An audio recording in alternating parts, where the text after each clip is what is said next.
Let's dive in now to some Cowboys trade and draft rumors on the Dallas Cowboys Report. I am Tom Downey. Got a 4-pack for you guys here. We'll begin with, how about trading for Harrison Smith, getting the big-time safety? I love the idea behind it, but it's only 1 star for a couple different reasons here. Number one that I think is probably overlooked a little bit is the money involved for Harrison Smith. He's owed over $10 million by a new team if he's traded, and you probably want to extend him. At least Harrison Smith would want to be extended. Funny enough, if George Edwards had become this team's defensive coordinator, I might have given this 2 stars. And I love Harrison Smith, the player, but I like him being able to hang out top free safety, some in the box as well. I don't think he's as good of a scheme fit for Dan Quinn as opposed to George Edwards, but I still think he's a good fit. He would be a great player for this team. He would help them. But the $10 million, it's a lot of money. And historically speaking, unfortunately, it's not been the route the Cowboys have gone. I would love to bring in Harrison Smith. If money wasn't an object, I would go get him right now. I don't know what Minnesota would want, a second or a third, probably in that area. I'd be all for it because I'd put Harrison Smith at free safety and I'd pair Donovan Wilson next to him, and I have fixed my safety problem. After years and years and years, there we go. The Cowboys got it.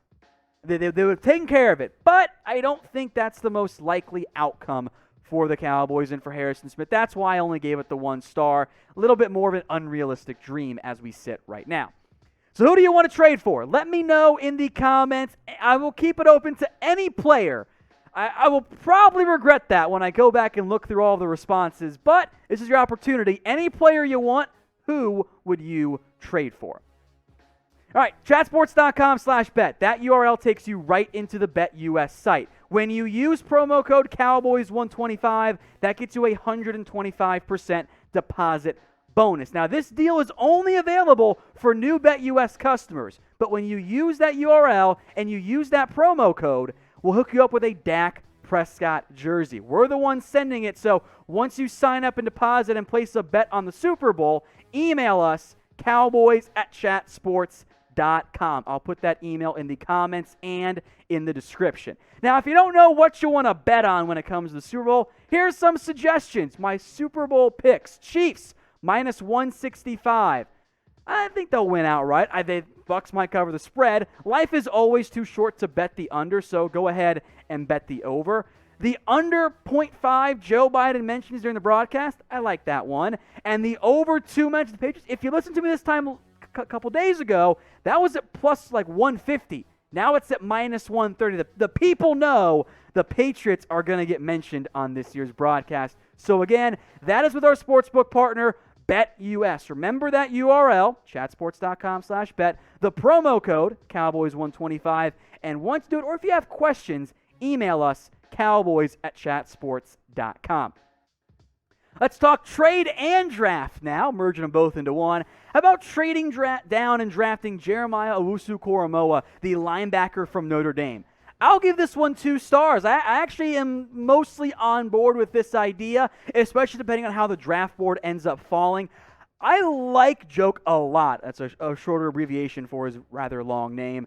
Really, really gifted athlete. He actually spent the majority of his reps this past year for the Fighting Irish, lined up in the slot. He's kind of that modern day, what people call the overhang defender, where he's part nickel corner, part linebacker, part safety. Not that different than what Isaiah Simmons kind of did for Clemson. He fits the modern day NFL. I also do wonder, is he a linebacker?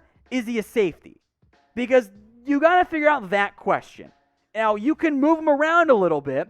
I think he could fit in Dan Quinn's system as a weak side linebacker since he tends to like smaller, more athletic players, and Owusu-Koramoah fits that mold. Although I will make note, if you move down and you take Jeremiah Owusu-Koramoah, that is very clearly a sign that A, you already did, or B, you're going to move on from Jalen Smith.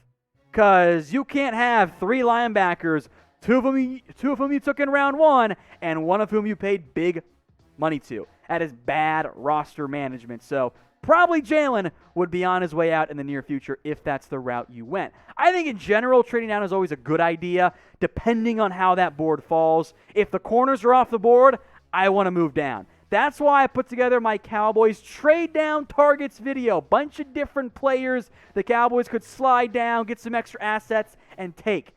Now, if you missed that video, you know what? Make sure you're subscribed. YouTube.com/CowboysTV. Hit that big red button. Subscribe. That way you don't miss out on anything here at the Dallas Cowboys Report. More draft talk here. How about Richie Grant, the safety from Central Florida? We mentioned him if you watched our Senior Bowl video. I like him quite a bit. I don't know where he'll check in the end because I'm not done yet with the safeties because I just want to hold off and not fall in love with one too early. But I think there's a chance. I'll get rid of the word real. A chance the Cowboys end up going there. I think he was the best defensive player at the Senior Bowl. He can play in the box, but he can also be a true single high free safety. Checks off the instincts, checks off the athletic ability. 10 passes picked off over the past 3 years. Grant's gotten a little bit more buzz as of late around the draft community because I think in reality, people finally got around to watching Central Florida film. 3 interceptions, 5 pass breakups in only 9 games. I think you have to take him in round 2. Safeties often go in a weird order, historically speaking, for the NFL draft. Maybe he's off the board by then. I don't think he's fallen to round 3, though. So I like Grant, and I think Bucky Brooks was right to mention him as a draft target from the Senior Bowl. Now, Brooks also had 4 more guys, I should say, to keep an eye out for. Levi Onwuzurike, the defensive tackle from Washington, probably got to take him in round 2. Carlos Basham from Wake, the edge rusher, maybe he's there in round 3, but we'll see. Keith Taylor, the cornerback, interesting name to watch out for, fits what Dan Quinn likes in the size when it comes to cornerbacks. And then James Hudson, the tackle from Cincinnati. Developmental guy, I would take him maybe day 3, but if you want to develop someone behind Tyron Smith, that is a name to watch out for. Now we're going to speak some positivity into the universe here. Name a safety that you guys want the Dallas Cowboys draft, because this is the year. At long last, this is the year the Cowboys will invest. Don't shake your head at me, Producer Brett. This is the year. So let me know in the comments what safety you guys want to draft. All right, back to trades here to wrap things up. How about trading for Geno Atkins? 1 star. And this is more of I don't think the Cowboys should even consider this. Now, Atkins' time with the Bengals, I think it's over. He had 1 tackle last year. He fell out of favor. He was pretty much benched. He has 2 years left at almost $25 million left on his deal. At that point, I get Bleacher Reports like, oh, send the defense tackle to the Bengals. I get it. I think there's a better chance the Bengals just cut him. Who wants Geno at 2 years, 25 right now? Even the last time we saw him fully healthy, he was fine. I don't want to pay almost $13 million for that type of production. I think he would be better outside of Cincinnati at this stage in his NFL career, and it is a need for this organization because you got Gallimore and Hill and Antoine Woods and not much else. I like the idea of adding Atkins, but I'm not trading a premium asset or any asset, frankly, to pay Atkins so much money. That doesn't make any sense to me. Now, if he wants to redo his deal altogether, okay, different conversation, but at his current cap hit, that doesn't really interest me all that much.